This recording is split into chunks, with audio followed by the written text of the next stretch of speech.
Thank you. And Labas, I'm glad to see so many of you here. Thank you for inviting me and for the introduction. So let's dive into the Hitchhiker's Guide to Life in the Galaxy. We will talk about how alien life might look, how we might detect it, and where to search for it. So it's a lot of stuff. We will be going through it rather quickly to cover it, and I will try to leave a lot of time for questions at the end, but if you do have some more immediate questions during the talk, don't be shy to raise your hand and ask your question while I'm talking. It's perfectly okay. So let's dive into it. Some people imagine that aliens might look like the friendly E.T. from E.T. The extraterrestrial. Some imagine more sinister life forms like the alien from the franchise of the same name, or more exotic life forms. This is an artistic representation of Rocky from Project Hail Mary by Andy Weir. We'll see how it actually looks in the upcoming movie adaptation of the book. But if you ask scientists, most will provide a, let's say, more boring answer that it might look something like this: microbial life that we would not see with a naked eye, and which in some cases might be long extinct. So we would be seeing some microfossils, fossilized microbes, let's say, on Mars or elsewhere. But it's also an exciting possibility that would tell us that life is not only on Earth, but also elsewhere. And a quick question: how many of you here in the audience think that we have found life already? Okay, most don't. And well, it's true that we do not have any convincing evidence for life beyond Earth. We have many tentative cases of potential biosignatures, but we do not have any surefire detection of life beyond our planet. But it's possible that in the near future we might. We'll see. So let's dive into it. And before we ask where we might find life in the solar system or beyond, life might also look something like this. This is Anomalocaris gigantea, a predator from Cambrian Earth about 600 million years ago. So something very unfamiliar to us today, but it measured almost 2 meters and it was an apex predator of that time. So it might not look similar to creatures that we know from life on Earth nowadays. And even nowadays, we do find some really exotic creatures. This is the spookfish. It actually looks quite exotic, but we usually do not imagine this when we think about life on Earth in present day. So where should we search for life, whether microbial or more complex? Well, in the solar system, we might start with Mars. Do you have any idea why we might want to do that? Yes? Exactly. Perfect. We do know there's a lot of water ice on Mars. It is in the polar caps and it is in the permafrost, in the frozen regolith, containing lots and lots of ice. And we also know that in the past there was flowing water, liquid water on Mars, because we see features like these. These are the Osuga Malas, one of the many fossil riverbeds on Mars. We see these fossilized riverbeds, we see deltas where these rivers flowed into lakes or seas. There is tentative evidence for an ocean that was present on the northern hemisphere of Mars. So, although we don't know how much water there was and how long exactly it was there, we do know, or as sure as we can be in science, that there was liquid water on Mars very, very long ago, possibly some 3 billion years ago or even more. But it was there, and liquid water is the only thing we know that life as we know it really requires. It is the necessary condition for all life on Earth. Nothing can survive in an active state without water. We do know some creatures, and it's not just microbes, it's even more complex organisms like the tardigrades that are able to survive for some periods of time without water in inactive states. But if we want them to move, to metabolize, to reproduce, they all do need water. And on Mars, it was present, maybe in smaller amounts, it was present in a more recent past. Unfortunately, nowadays, it's not possible on the surface because the atmosphere is just too thin and liquid water would not be stable there. But still, we do have tentative biosignatures on Mars, like these recently reported from the Perseverance rover that NASA sent to the Jezero crater. And you do see these kind of spots called the leopard spots, and there are minerals, vivianite and greigite, which on Earth can form in the presence of microbial life. But we cannot be 100% sure that it's the case for Mars, because we also here from Earth do know pathways to form them without the presence of life. So it's very promising, it's very interesting, but it's not convincing evidence of life in itself. For that, we would need the microfossils I was mentioning, and these have not been detected on Mars or anywhere else than on Earth so far, and we would need, ideally, even more independent evidence to conclude that this was formed because of life. But it's one of the many possibilities. But Mars is not the only body in the solar system where we might potentially search for life, whether present day, because we cannot exclude the presence of some pockets of liquid water in the subsurface of Mars, even nowadays, our extinct life. So, are there any guesses where else we might want to look? Europa, yes? I think it's Venus, but it's not a very good guess. Well, it is a good guess, actually, because we don't really know the past of Venus. If we look at it in the visible light, this is all we see. We don't see anything of the surface because it's all covered in these very, very thick clouds. So basically, up to half of the 20th century, even scientists thought that it might be conducive for life even on the surface. They thought that it will probably be much hotter than Earth, but not excluding life. And in the 30s and 20s, there were so many pulp science fiction stories of Amazons on Venus, dinosaurs on Venus, these huge impenetrable jungles on Venus, and it was all very exciting. And unfortunately, this is not what it turned out to be, because at the advent of space exploration, we learned that this very promising looking planet that is basically the same size and mass as the Earth, but it's closer to the Sun, is extremely hot. On the surface, it's about 460 degrees Celsius, much hotter than your oven can reach. And that just excludes all life as we know it on the surface. There are hypotheses that in the cloud layer, which is several dozen kilometers above the surface, and where the temperature and pressure are much more similar to the surface of Earth, there might be some microbial life, but again, it's just an idea so far that is tentatively supported by the possible presence of gases like phosphine in the cloud layer. We don't really know how much phosphine there is. It has been disputed after the discovery.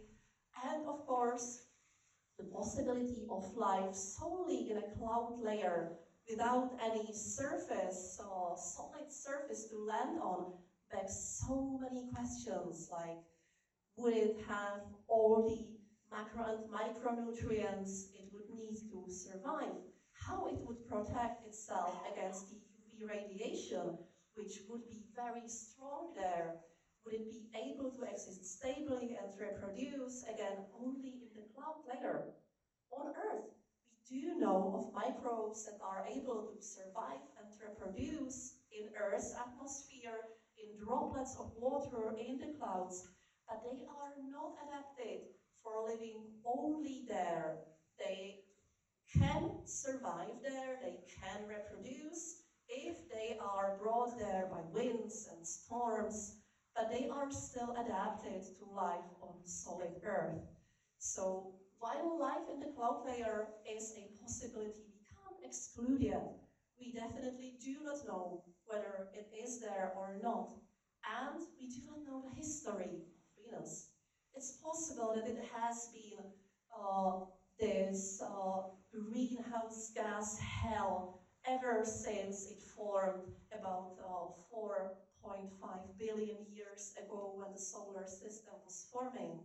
But it's also possible that it had liquid water oceans on the surface, maybe as recently as 1 billion years ago, and we just don't know.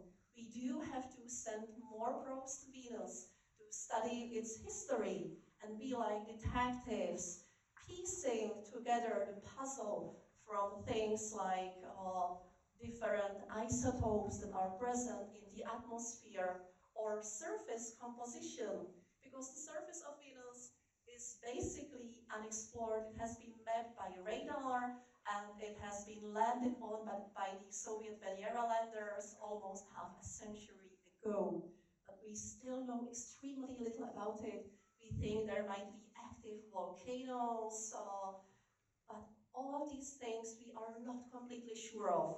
So it's another possibility where to search for life, maybe, although not likely, in the cloud layer, and there might have potentially been life on the surface in the past if it had liquid water for a long time, which is just a big unknown so far. So we will see in the future.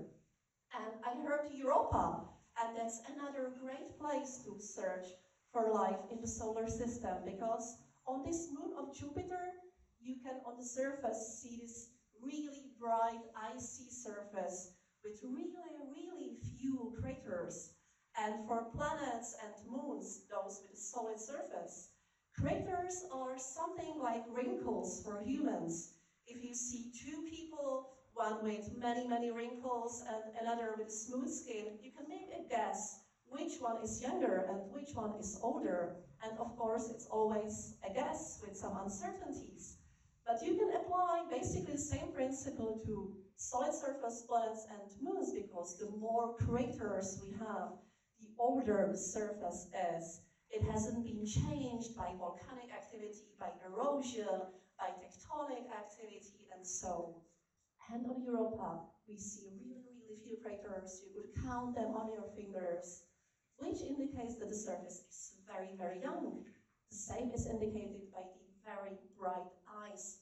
And we do know indirectly from its induced magnetic field that it indeed has an active liquid water ocean underneath this icy shell.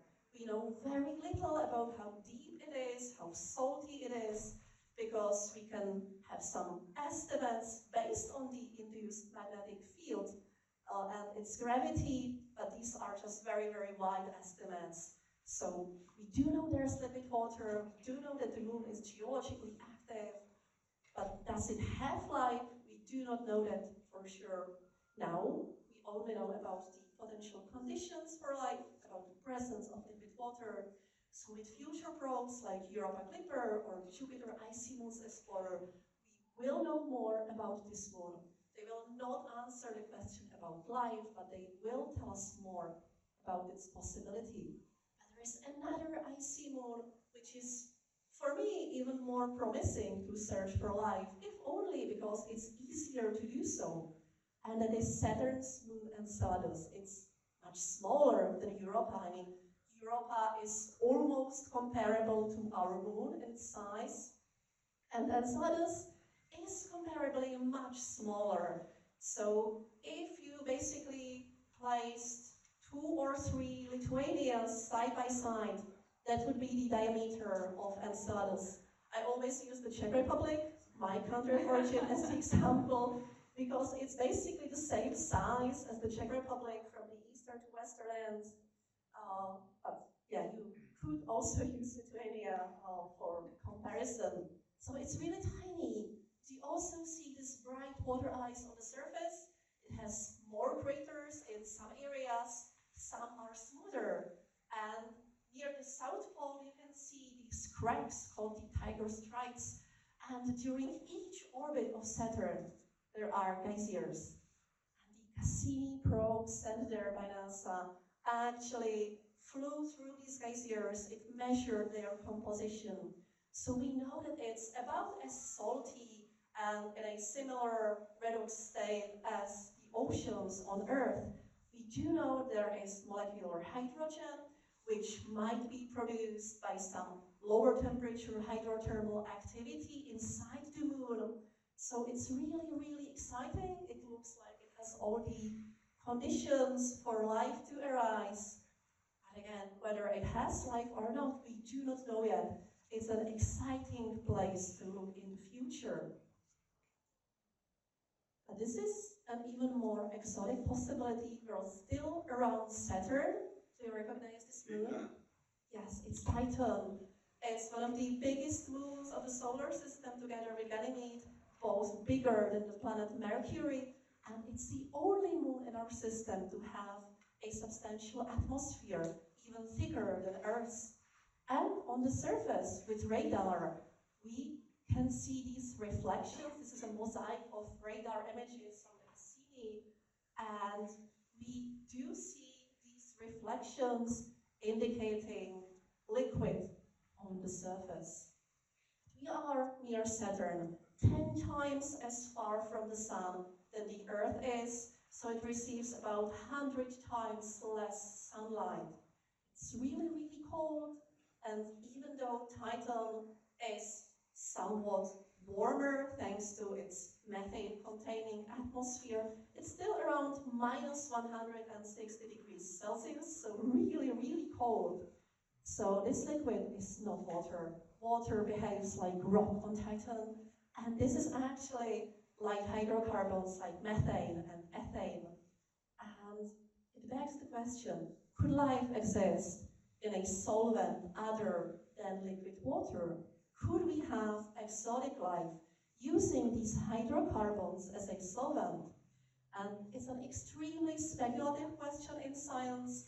There have been attempts to figure out, for instance, what kind of membranes such life, such cells would need in this cold environment with a non-polar, very not water-similar solvent. So there are some ideas, and there is lots of interesting chemistry going on Titan. But again, whether it has life or not, we are not sure. It's a very exotic, distant possibility, but it's also one that we cannot exclude just yet.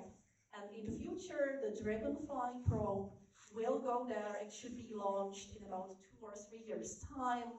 So hopefully we will know more about this really fascinating place that so far only the Huygens probe by ESA landed on and transmitted for a few hours. So the Dragonfly will be able to conduct a much more detailed exploration of this really, really exciting world. But that also begs the question, where do we search for life outside of the solar system? So this is a very simple depiction of the so-called habitable zone in our system. And here it includes the Earth. In slightly more optimistic estimates, it includes Mars in the outward part of the habitable zone. So again, you might be asking, why is Mars not this planet with liquid water like Earth nowadays, if it's in the habitable zone? And that's because the habitable zone is an approximation, and the whole question of habitability is much more complex than that. Mars is small. It's about half the size of the Earth. It has about a third of Earth's gravity, so it's more prone to losing its atmosphere. It also doesn't have any magnetic field to help protect it. So Mars lost most of its atmosphere to the solar wind in the past. And like I mentioned, nowadays the atmosphere is too thin to support any liquid water. The temperature is not so much of a problem because near the equator of Mars there are some above zero temperatures, but the pressure is the biggest problem. And some estimates of the habitable zone also do include Venus. And again, with slightly different conditions, Venus might have potentially been habitable up to this day, but we don't even know whether it was, let's say, habitable on the surface in the past. That remains for future exploration. And it's also a very simple approximation because we could have habitable planets outside of the habitable zone. Sorry for moving from nice pictures to more of diagrams, but here you can see different stellar types. They are habitable zones. Here in the green, that's the traditional habitable zone for drier and more Earth-like planets. It's in light blue, but here the dark blue says internal heat required, and that could mean tidal heat, which supports oceans on Europa or Enceladus. Or it could mean having a large enough terrestrial planet with enough radiogenic heat and heat from its formation so that it would stay hot enough for surface liquid water with a thick enough greenhouse atmosphere, even very, very far from its star, or even as a free-floating planet. So we could have very exotic worlds that would be habitable on the surface, like the Earth. Whether these exist, actually, we don't know. It seems likely, but we haven't detected any yet. And it would be somewhat more difficult because it's easier to detect worlds closer to their stars. But it also begs the question, are there worlds, let's say, better for life than the Earth? And a recent paper coined the term super habitable worlds, meaning that if we have a so-called super Earth, larger rocky planet, it could have more heat to sustain things like plate tectonics for a longer time. It would have more surface area to be inhabited. And if it orbited a star somewhat smaller and dimmer than the Sun, but not as active as red dwarfs tend to be, it could remain habitable for much longer than our solar system will exist with its sun in the so-called main sequence before turning into a red giant. But there's a question again, would such worlds really be super habitable? Are plate tectonics likelier on the so-called super Earths? We just have no idea. There are so many geophysical models, some saying that yes, because of having more heat and hopefully a thinner crust on a large mantle, we would likely have plate tectonics, we would have carbon-silicon cycling, maintaining a nice temperature on the planet. But there are also models saying the exact opposite, because we just don't know enough of the conditions on these planets. And based on their composition, their geophysical workings could be wildly different. So it's possible that there are some so-called super habitable worlds, but we are not sure yet. And there are so many factors that are feeding into habitability, into having liquid water on the surface. It could be tidal effects from the planetary system. It is, of course, the spectrum and energy of the star, the distance of the planet, and more. And I will show you one very, let's say, not a nice diagram now, which summarizes the complexity of it really, really well. Because there are just so many factors beyond the presence in the habitable zone that could influence whether a planet has liquid water, because the star's luminosity and spectrum influence the planetary atmosphere, which is connected to its interior processes, and so on and on and on. Really sorry for this diagram, but I wanted to show how much complexity goes into this question. So, why are we searching for life if we're talking exoplanets, mainly on rocky planets in the habitable zone? Well, it is because we have some idea what to search for there, because we are looking for these so-called biosignatures, potential signatures of life's activity, and we do know how life here on Earth in the habitable zone with liquid water as the solvent works. And we can ask whether we could have some more exotic life and detect it. And if we look at the abundance of elements in the universe, there's of course hydrogen and helium at the top. There's much less oxygen and carbon, but you do see oxygen as the third most abundant element and hydrogen as the most abundant one. So that alone tells us that there are components for having water, and indeed water is just about everywhere in the universe. We can see everywhere as an ice or as gas. It's less abundant in the liquid form, but here in solar system, it's on the surface of Earth, it was on the surface of Mars, maybe on Venus, and it is below the surface of the icy moons, not just Europa and Enceladus, but even more of them. So we know that it's abundant in the solar system. We only know one world, Titan, with hydrocarbons as abundant solvents. And indeed, you can see that carbon is the fourth most abundant element. Again, hydrogen is the most abundant one. So there is plenty of fodder for having hydrocarbons. And there might be the most likely exotic possibility for non-water solvents.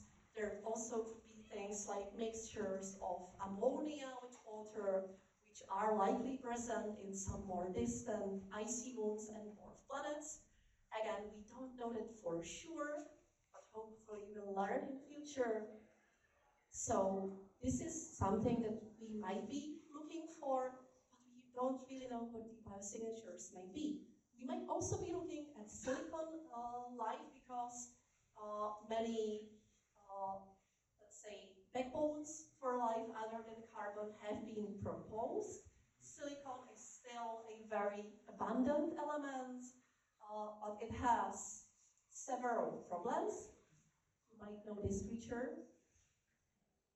It's the Horda from the original series of Star Trek, here in a confrontation with Captain Kirk. And this is supposed to be a silicon-based feature, but in temperatures and pressures, basically in conditions overall similar to surface of Earth right now. And it's not an environment where to search for potential silicon life. Again, this is a very, very speculative possibility, but there are multiple scientific papers trying to figure out where the chemistry of silicon might be as complex as the one for carbon, meaning that it would form chains with side chains, it could form chiral components, meaning they would have a left and right hand form like the amino acids or sugars that life uses on Earth. And the conditions for silicon life might be in so-called cryosolvents, very low temperature, without water, without oxygen. So Titan is one possibility actually, but it doesn't appear to have much silicon on the surface, which is a downside. Exotic possibilities like liquid nitrogen have also been proposed, but there the very, very low temperatures might not allow for any meaningful chemical reactions to occur under reasonable time frames to actually let life arise. So again, it's an exotic possibility, we can't exclude it, but probably from what we know about life on Earth and what we know about chemistry and about the abundance of elements in the universe, we are likely looking for carbon-based life in water. And we can be looking at many different things, like structures, which could be the microfossils I mentioned. It could be the presence of organics, like nucleic acids. It could be minerals that are produced by life. But these are things that we can only discover when we land somewhere like on Mars. For exoplanets, planets orbiting other stars, it's slightly more complicated. So we can look for chemistry for disequilibria, meaning the presence of several gases in the atmosphere that should not exist together, that should react into some species and be done with it, unless something is supplying some of these gases. We could be looking for the presence of some gases specifically, some isotopes. That's not really possible for exoplanets now, maybe in the future, but we can do it in the solar system. So we can look, for instance, for molecular oxygen, which we know is produced by life here on Earth. So it has been proposed very early on as a signature of life. But it also has some problems. This is just to show that it could be present in very variable environments, not all of them habitable. And in fact, we maybe have an oxygen-rich atmosphere of another planet in the solar system in the past. I mentioned that planet. It was Venus. Because if Venus had liquid water oceans in the past and then underwent the runaway greenhouse phase, where as the sun grew shinier and shinier, it received more heat, more of the oceans evaporated, water vapor entered the atmosphere, and it's a very, very strong greenhouse gas, speeding up the process until all liquid oceans are lost. We have a very thick, vapor-rich atmosphere. Venus, under those conditions, would have been much, much hotter than it is today. And there would be the water vapor, but that's not the end of the story, because there's lots of UV light from the sun, which would dissolve the water into hydrogen, easy to escape into space as the lightest element, and oxygen. So we would have molecular oxygen in the atmosphere of Venus, possibly in large numbers. Again, we don't really know how much. And it would gradually react with the surface and with other gases, and it would basically disappear. So we would have a very oxidized atmosphere. We do observe that on Venus today, with carbon dioxide as the most abundant molecule in the atmosphere. So we could have had an oxygen-rich planet even without any life. So we have to be careful about biosignatures, and recent stories tell us that we should be doubly careful, because you might have seen articles about this exoplanet, K218b. Maybe raise your hands if you remember it from the media coverage. Okay, some of you do. And in the atmosphere of this planet, which is larger and more massive than Earth, it could be so-called mini Neptune or a very large super Earth. We are not really sure about its interior. And species like the dimethyl sulfide and dimethyl disulfide were detected. And these on Earth are produced by algae in our oceans. So it sparked interest in the possibility of life on this planet. As I mentioned, we don't really know how this planet works, whether it's more Neptune-like or whether it has a distinct ocean and atmosphere. And we are not even sure 100% that these molecules are present there, because these have been detected with much lower reliability than other molecules in the atmosphere. So it's interesting, it is promising, but it's not an evidence of life. We also know that the DMS was present, for instance, at the Churyumov-Gerasimenko comet investigated by the ESA probe Rosetta and the lander Philae. And we can hardly expect life on comets. I mean, there have been some really exciting science fictional examples, but it's not considered likely in reality. So we do know that it is produced, it can be produced by non-life. So the same processes could be applied here. We just don't know whether it is there and what is the source. But we don't even know whether the planet has, like I mentioned, a distinct water layer with a more thin atmosphere, or whether there is a thick atmosphere with a really, really pressurized hot ocean, not really conducive for life. We can tell to some extent based on the atmospheric composition, but are we sure? Definitely not yet. But still, we saw headlines like 50-50 chance of alien life on this planet. Here, reported by the Sun, there was even 99.7% sure, which is just a funny bogus number. It doesn't really come from the real observations that were made. But yeah, scientists believe planet could be teeming with extraterrestrials. Unfortunately, we're not there yet. It would be really, really exciting, and we will hopefully get there in the future with more observations and with better telescopes. But we have to be aware that so far we can measure exoplanets' size and mass, both of them if we are lucky.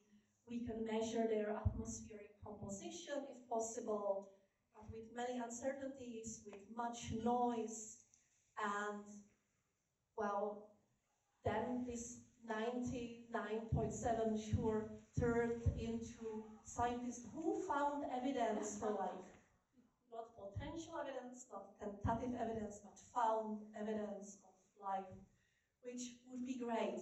I am really looking forward to the possibility that we might detect some more certain evidence for life in the future, but yeah, we're not really there yet. But if we do, how would the alien life look like?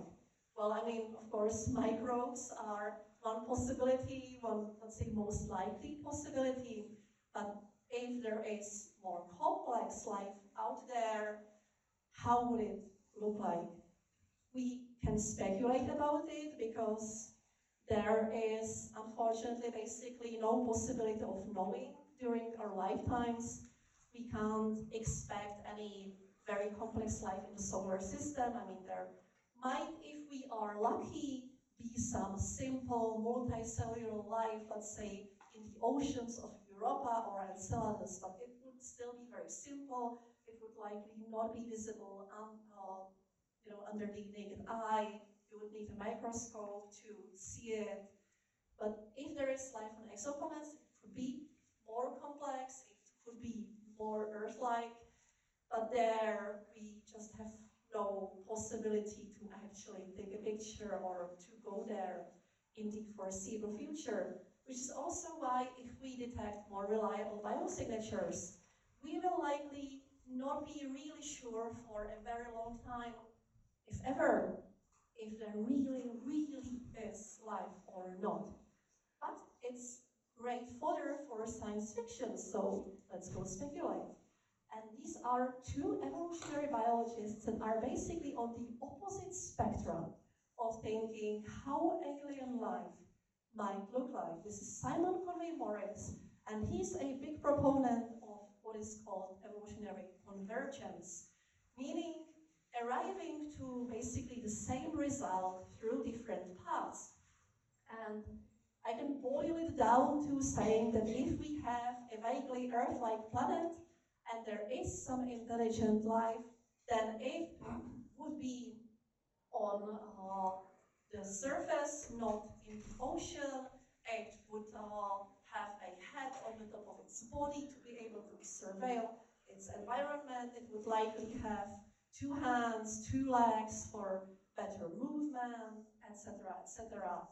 And on the right, we do see Stephen Jay Gould, who was more of a proponent of what is called contingency, basically the role of accident. If we replayed the history of Earth, let's say, if we return to the Precambrian and in a metaphorical manner step on a butterfly, or more aptly stepped on some sea creature that gave rise to the Cambrian creatures, that gave rise to all the taxons on Earth nowadays, then would it change anything? Would the life forms nowadays look markedly different from what they are in reality? Well, we have no way of actually doing this unless someone invents a time machine or alternate universes which were the same to some point in history. But we can replay the tape of evolution with microbes, which have very, very fast generation times. And basically these point out to important roles of convergence as well as contingency. So based on which scientist is more correct in their estimates, we could end up with human-like aliens like the Vulcans all over habitable Earth-like planets. Or we could end up with something really exotic, like this illustration of the scramblers from Peter Watson's novel Blindside. I really, really recommend this one. It's amazing.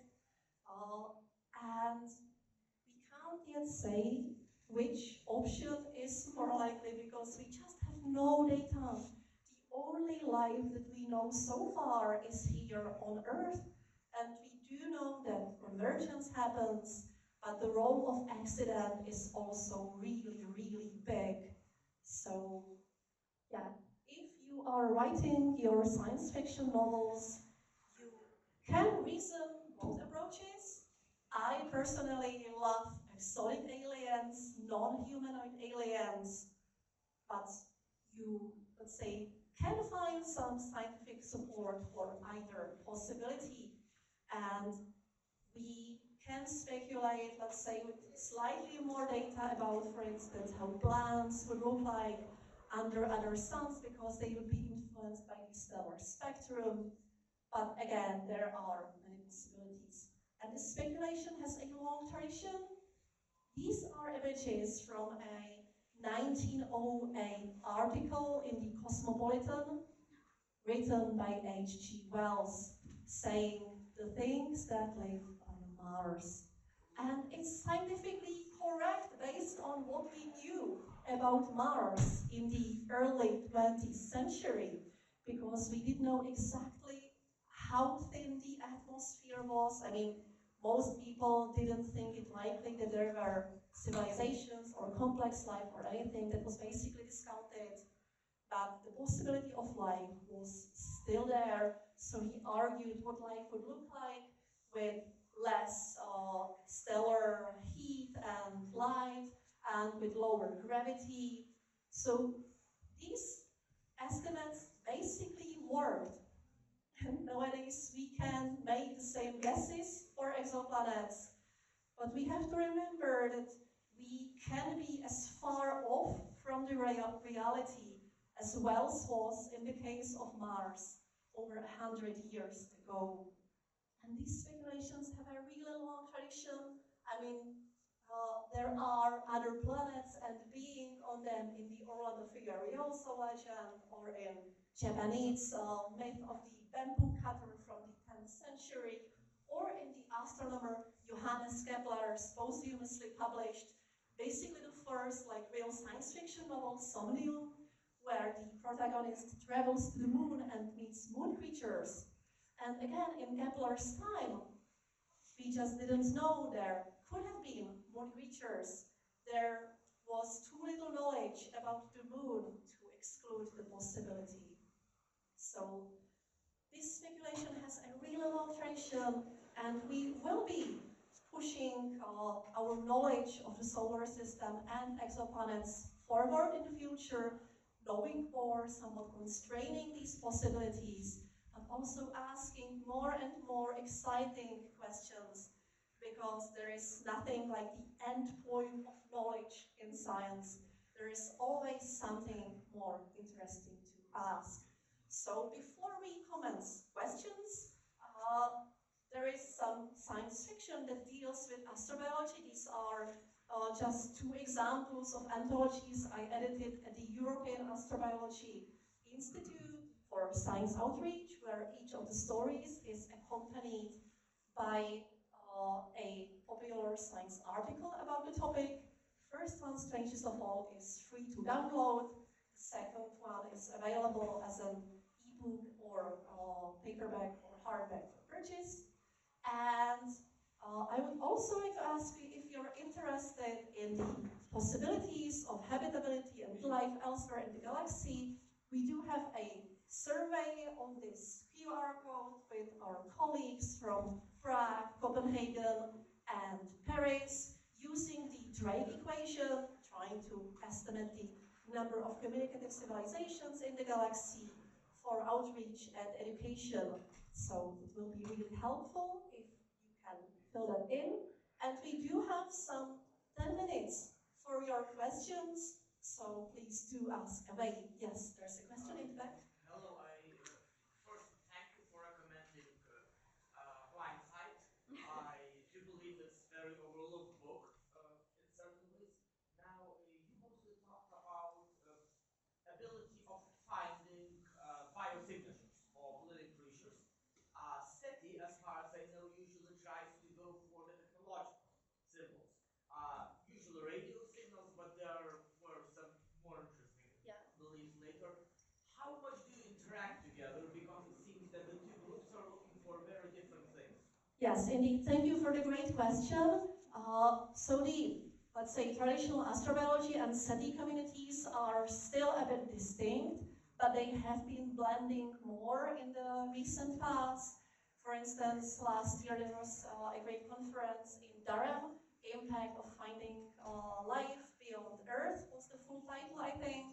And there were lots of SETI people there, as well as astrobiologists coming from geochemistry or astrophysics, and not specifically looking for signatures of civilizations. So the communities are luckily interacting more. And as you mentioned, we can be looking for radio signals, as the traditional SETI approach is. We could be looking for optical signals like lasers. We could be looking for signs of megastructures, and actually in the last 10 or 15 years, several of putative megastructures made headlines, but they were later shown to be more likely clouds of comets than any Dyson spheres in the building, as were the more excited initial interpretations. But if things like Dyson swarms exist, then it would be definitely possible to observe them with transits. So it would be really exciting to find, let's say, more compelling evidence of this, and people are looking in the light curves that are available from Kepler tests and other telescopes.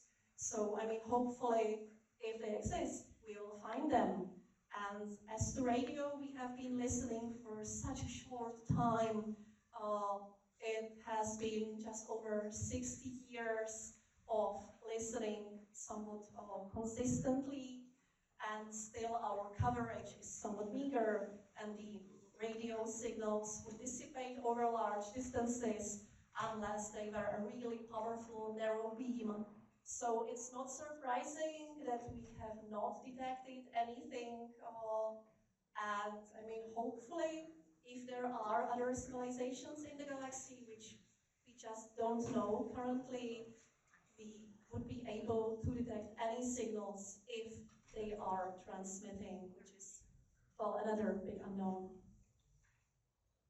Okay, any more questions? I think we have like 5 minutes. Yes? Thanks for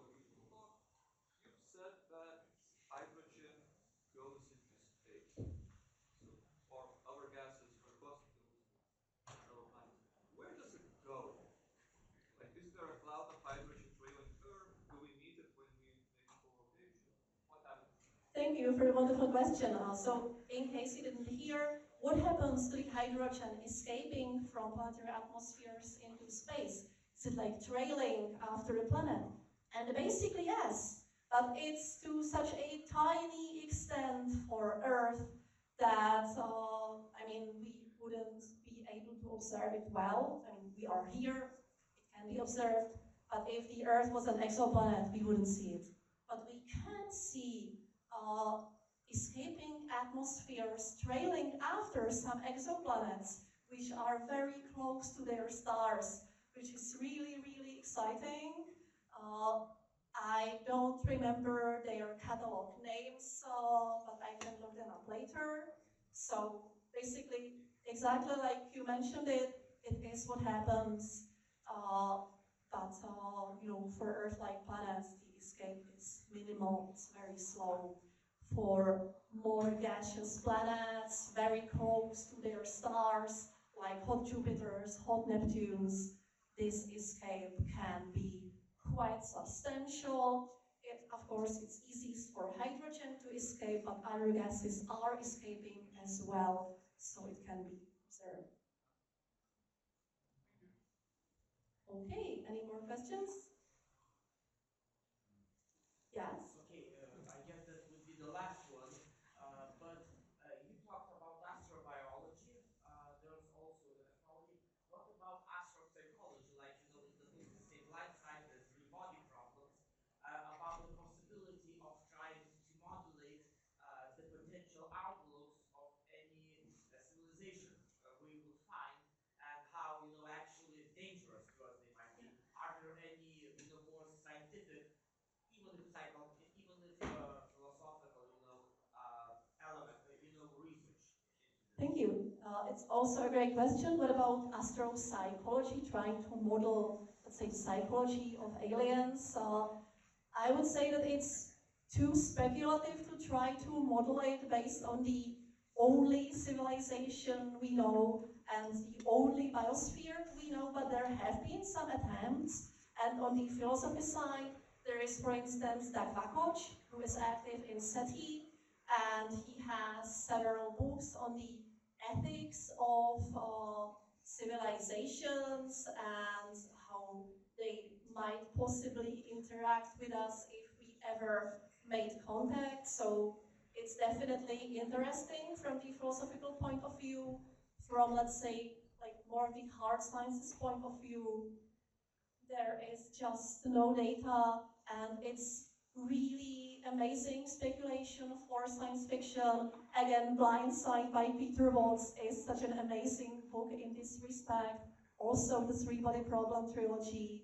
I mean, The Dark Forest, the middle book, even gave rise to a theory of the Fermi paradox of us not observing any civilizations elsewhere, that was actually published and peer-reviewed.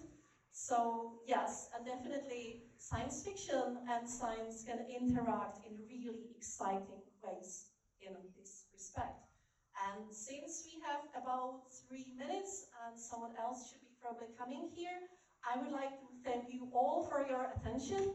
And there were several really interesting questions, and I don't have any of my more astrobiology focused works here, but I did bring Secrets of the Nano World, which is an educational comic book about nanotechnology that I worked on in my part-time science communication job. So, you know, those who asked a question, I have 4 of these, and I believe there were about 4 questions.